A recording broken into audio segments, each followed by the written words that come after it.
what do we really need from that department now? Bring it right down to basic ground level again and rebuild it.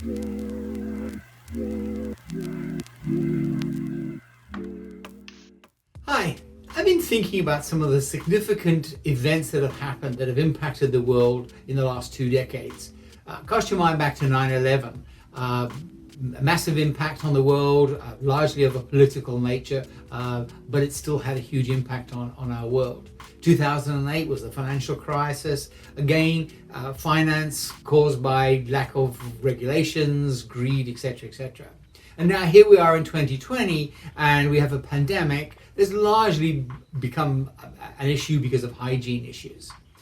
And each of these has impacted our lives as individuals and our businesses to some degree. If you look back on those, the first one, 9/11, it changed our views on security, on safety, our relationship with the wider world, with other parts of the globe. The second one, and the financial one, made us rethink how we borrow money, how we save, the risks that we should take, and it made us really reevaluate our relationship with our banks. And then this one has had an impact on our health, but it's made us rethink our lifestyle. It's made us rethink our values and our relationship with work and where we're working, who we're working with. Each of these, I should say, has also had an impact on the way we view our governments around the world as well. But each of these made us reevaluate how we did things and put things into a different context.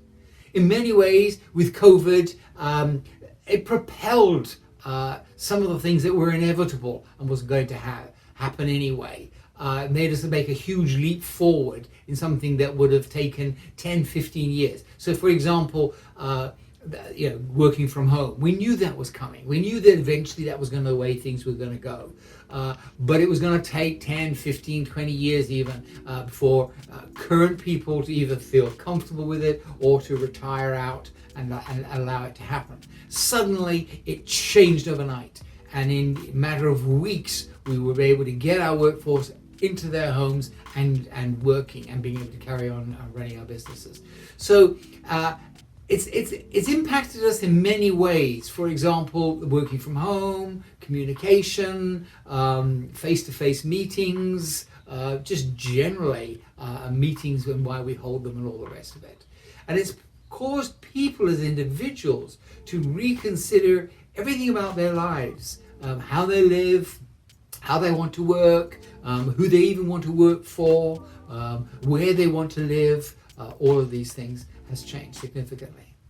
In terms of the businesses and the challenges and rethinking it's causing with businesses, in such areas as communication, learning and development, being able to work remotely, our relationship with our employees, the style of leadership that's going to be needed, and in fact the type of leaders that are going to be needed and managers in the future. And this in turn also means things like recruitment, selection, performance management, engaging with people, etc., etc. All of these things are going to be rethought. In fact, if one department is probably going to be under the most spotlight, it's probably going to be HR. But I don't want to single HR out, because I believe that any department or section of the business that's not forward-facing, frontline facing, is probably going to be affected. Things like IT, finance, and others as well.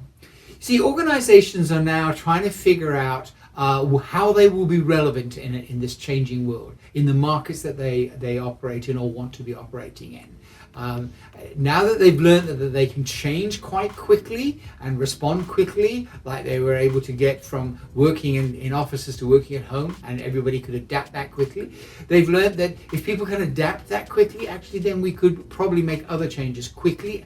But more important, we need to be able to be capable of being able to move that quickly in the future.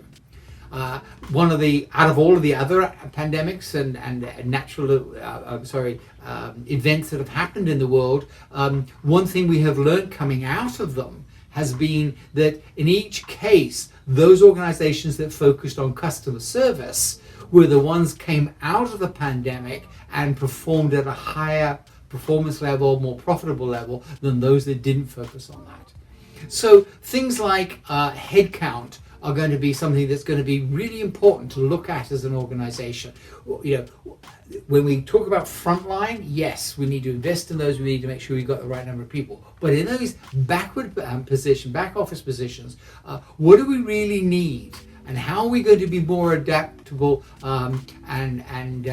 seek out better ways of providing those services? And I see organizations going more into the outsourcing, or at the very least more into the partnership relationship in many of those areas. So some of those functions that were carried out previously inside the organization, whether it be learning development or whether it be performance management or any of the other things, we may well find that it's being outsourced or partnered with external organization to provide those type of services, making them leaner and fitter and more forward facing. So now is the time to really look at some of the activities that we're carrying out as an organization. What are you as an organization, some of these functions that you were doing, and you've done it the same way for years and years, it's time to get back to basics. What do we really need out of this particular department? What do we really need from that department now? Bring it right down to basic ground level again and rebuild it. Do we need some of these programs or activities that we've been doing for years? Do we need all of these people in these departments? Is there another a way of approaching some of the things that we've been doing that's better? Can we better partner or outsource some of these things? And if there's another seismic event, then how are we going to be structured to be able to respond to it better than we did last time? So all of these are the type of questions I see organizations having to really concentrate on as it comes out of this period of time. I hope that's been interesting.